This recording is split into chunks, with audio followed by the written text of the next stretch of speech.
Якутские ученые разрабатывают информационную систему спутникового мониторинга лесных пожаров. Пожароопасный сезон 2021 года. В регионе сгорело более 8 миллионов гектаров. Они показали серьезность последствий глобального изменения климата и заставили задуматься о новых подходах к борьбе с огненной стихией. Чтобы защитить территорию Якутии от огня, ряд эффективных мер разрабатывают не только уполномоченные органы региона, но и научная отрасль. Так, новая система ученых Института космофизики позволит оперативно обрабатывать данные различных спутников лесопожарного мониторинга и отображать их результаты в виде многослойной интерактивной карты. Первая станция по приему данных с метеорологических спутников была установлена в Якутии еще в конце 90-х годов и стала одной из первых в России. Уже тогда Якутский институт космофизики передавал авиалесоохране космоснимки с обнаруженными очагами пожаров. Когда мы только начинали мониторинг пожаров, мы вплотную работали с авиалесохраной, поставляли в оперативном режиме карты лесных пожаров. Мы поставляли министерству, тогда она называлась, охраны природы. Мы работали с Ленскими столбами, это заповедник. До недавних пор мы работали со службой спасения, то есть им поставляли данные. Причем данные поставляли не только по пожарам, но и по прохождению паводка. С тех пор технологии шагнули далеко вперед, и сегодня ученые могут получать снимки с космоса очень высокого разрешения. Мы используем данные дистанционного зондирования, это спутниковые данные. В настоящее время на околоземной орбите находится большое количество спутников, которые обеспечивают лесопожарный мониторинг. Данные эти во многом доступны, мы их используем для того, чтобы оперативно выкладывать состояние лесопожарной обстановки на нашей территории. Имеется в виду на территории Сибири, в частности на территории Якутии. У нас есть своя станция приема, но она уже несколько, физически устарела, поскольку она была в свое время построена под данные других спутников. Сейчас появились новые, современные спутники. Но у нас есть архивные данные, то есть это очень важно для научных исследований. Почему? Потому что какие-либо тренды, динамику лесных пожаров очень хорошо выявить именно по длинному ряду таких данных. То есть у нас есть своя база данных, мы ее используем исключительно для того, чтобы смотреть, насколько меняется картина лесных пожаров в условиях глобального потепления, которое буквально несколько десятилетий. Несмотря на то, что спутники эти не только российские, но и других зарубежных стран, данные находятся в свободном доступе. Их и используют ученые Института космофизики. При этом новая программа, которую они сейчас разрабатывают, показывает не только текущие данные о пожарах, но и другую, не менее важную информацию. У нас есть информация, например, о текущей пожароопасности и прогнозных значениях на неделю. Да? То есть можно посмотреть, какие территории, например, в течение недели будут относиться к территориям с повышенной пожароопасностью.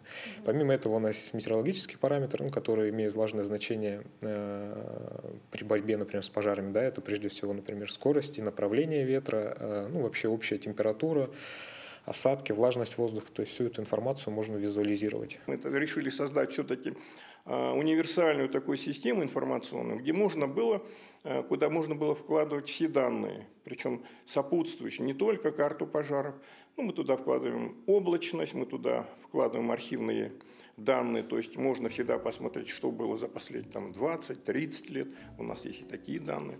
То есть такую создать некую интерактивную многослойную карту. Это мы как раз сейчас и этим занимаемся.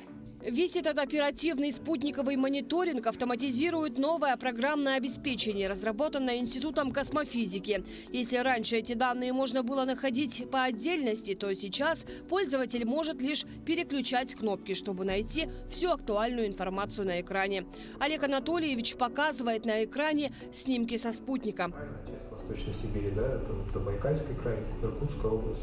Примерно вот так выглядит активные пожары, да, то есть красные это термоточки или очаги активного горения, то есть где в данный момент у нас непосредственно огонь наблюдался, да, в момент съемки. Современные технологии позволяют делать фотографии высокого разрешения вплоть до полуметра. Такая информация на многослойной интерактивной карте актуальна не только для местных оперативных служб, но и для других регионов и зарубежных стран, которые также испытывают беспокойство по причине лесных пожаров. В настоящее время на орбите находится большое количество спутников. Это измеряется примерно десятками. Да? Ну, то есть порядка 10-15 спутников, данные которые в том или ином виде можно использовать для изучения лесопожарных режимов. И некоторые из этих спутников специально заточены под это, чтобы в оперативном режиме поставлять данные именно об очагах горения. После пролета спутника, после того, как спутник снимет территорию, данные поступают конечным пользователям с небольшой задержкой. То есть уже через 3-4 часа эти данные об очагах горения могут поступить всем заинтересованным лицам. Прежде всего это связано с передачей сигнала, с обработкой, поскольку данные со спутника поставляются в сыром виде. Сначала их нужно обработать, извлечь эти самые координаты очагов пожаров и так далее, убедиться, что это действительно горит огонь, а не какие-то ложные артефакты и прочее. И только после этого данные доходят до пользователей. А потом вы берете эти данные и выставляете у себя на сайте? Да, эти данные тоже с минимальной задержкой, как только они становятся доступны в сервисах дистрибьюции данных, мы их загружаем и отображаем на своем ресурсе. Каждый день вот это работает? Эта система работает у нас непрерывно, то есть буквально каждые 15 минут система проверяет, не появилась ли новая информация о очагах горения на территории республики. Если такая информация появилась, она загружает все необходимые слои, все необходимые сопутствующие данные и отображает это на карте. Якутия – один из самых пожароопасных регионов России. В пожароопасный сезон 2021 года в Якутии лес горел на площади около 8 миллионов гектаров. Сумма причиненного ущерба превысила 3,5 миллиардов рублей. В большей части причиной возгораний стали сухие грозы, а также неосторожное обращение с огнем и неудовлетворительное содержание линий электропередачи. Природные пожары прошлого года в Якутии показали серьезность последствий глобального изменения климата. Поэтому изучение причин их возникновения – еще одна важная задача космофизиков.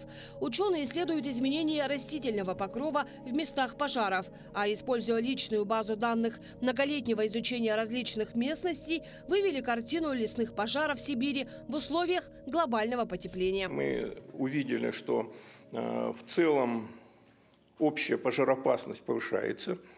Более того, наметились тенденции, что более раннего начала, поскольку в некоторые регионы Якутии, например, весна стала приходить раньше, причем заметно раньше.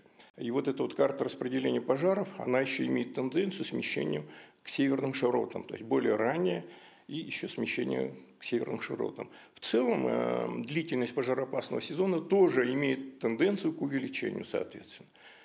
И динамика пожаров за последние годы вообще стало больше таких крупномасштабных пожаров. Это все из-за потепления, получается? В целом, да, потому что именно внешние параметры, такие как температура, атмосферная циркуляция, которая стало больше антициклонических процессов, которые благотворны, имеется в виду благотворны для пожаров. То есть более ранний исход снега, опять же, обусловлен такой солнечной погодой, которая сопутствует именно антициклонам. Ранний исход снега, значит, биотопливо, скажем, тот же горючий материал, он быстро просыхает, ветровое смещение его, сушит, и, соответственно, условия или пожароопасность в целом растет, скажем так. Пожары весьма опасны для состояния вечной мерзлоты, так как нарушают тепловой баланс почвы и атмосферы. Происходит оттаивание многолетне мерзлых грунтов.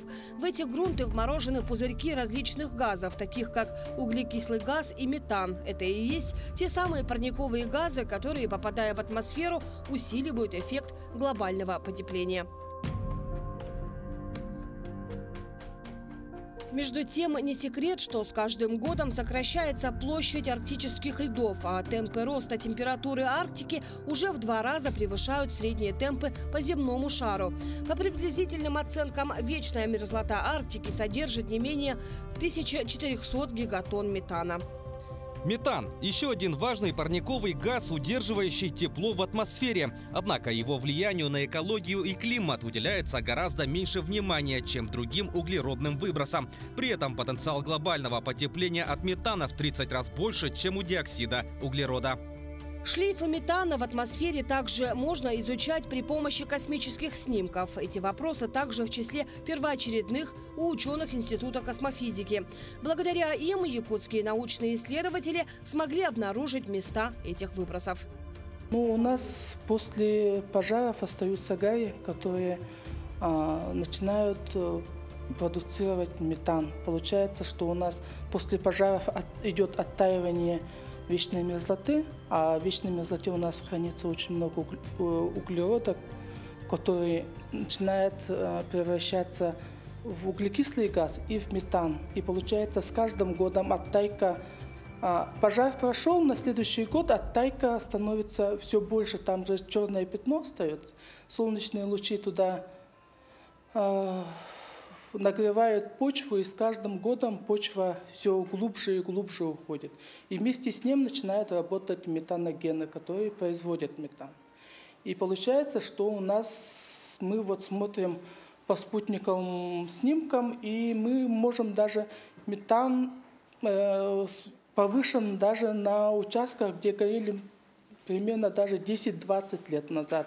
Пожары были, и метан на них повышенный. Все эти данные ученые изучают по спутниковым снимкам. Кстати, новая информационная система спутникового мониторинга лесных пожаров, разработанная учеными Института космофизики, находится в абсолютно свободном доступе на сайте института. Воспользоваться полным спектром данных могут не только профильные организации, но и физические лица.